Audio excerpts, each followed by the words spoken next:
Welcome to Virtual Ice Skating Coach.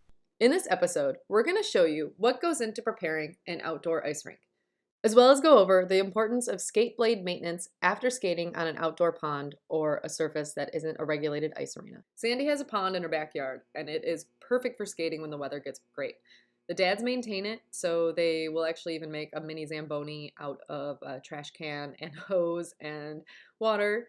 And we also decided to shovel and make our own rink. Now, when you skate outdoors, make sure that it is fully frozen over. Make sure that you are looking at the weather and make sure that it is safe enough. See if there are other tracks of skaters and also make sure you skate at your own risk and always skate with somebody, never skate alone.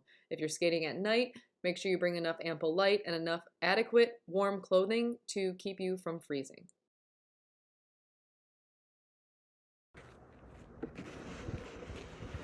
So here we are at the outdoor rink. Prepping the ice, Sandy's shoveling. We also got the push broom out and we're sweeping the snow. So we're gonna start skating. Make sure that you wear pond skates. Sometimes the lakes can, especially if you're a competitive skater, the lakes can ruin your sharpening. So you're gonna have to either have pond skates or you're gonna have to get your skate sharpened after you skate on a lake. These are a really old pair of Jackson skates that I've had, I don't know, probably about 10 years or so. As you can tell, I have the old synchro tape. I don't even know if they do synchro tape anymore. We used to have to tape our skates either tan or white when we would compete to make our skates look cleaner.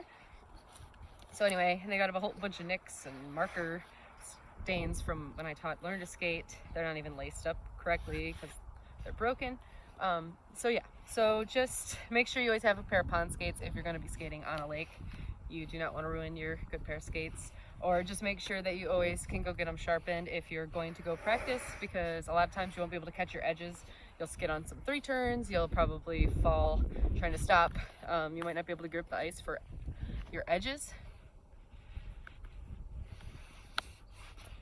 This ice today that we're skating on, because it froze so fast, Sandy will tell you more about it because I don't really understand how that all works, but Sandy knows. She grew up on a lake in northern Michigan, so she was lake skating her whole life.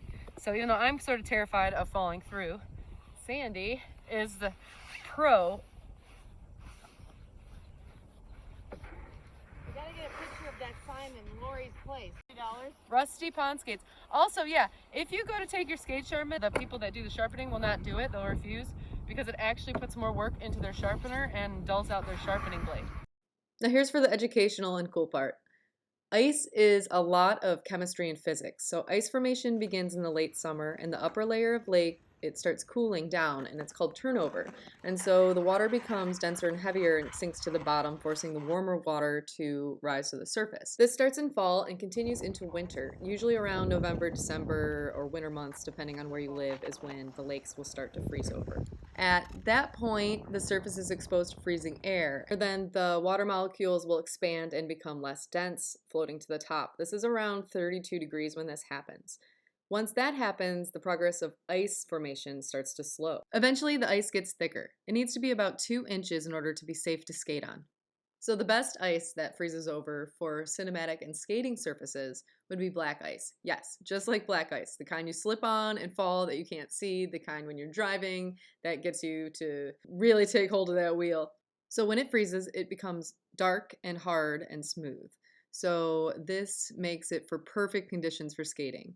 Individual crystals, they grow down and they're closely packed, which makes the air bubbles stay out and the water absorbs most or all of the light. However, it's really rare that the weather cooperates for the water to freeze and make black ice. So this is why we took advantage of this perfect black ice, because it was like skating on top of glass. Then there's congelation ice. And this ice actually bends and acts like elastic. So it actually moves underneath. This is called the Archimedes buoyancy principle in action. And that's when a body that's partially immersed in water is buoyed by a force equal to the weight of the water displaced by the body. It causes cracks, but it's kind of neat watching the ice kind of expand and move underneath you, which it's a little freaky when you're skating on top of it. So really make sure that it's safe Though, due to the science behind this, even if cracks form from the pressure of your body skating over the ice, most of the time the ice will actually push itself back together. For more on our outdoor series, subscribe and tune in to Virtual Ice Skating Coach. Coach Sandy grew up on an outdoor lake, as I like to call it. Northern Michigan, baby! Thank you for watching this episode on the science behind outdoor skating. Be sure to subscribe to Virtual Ice Skating Coach for more skating lessons, tips, and resources.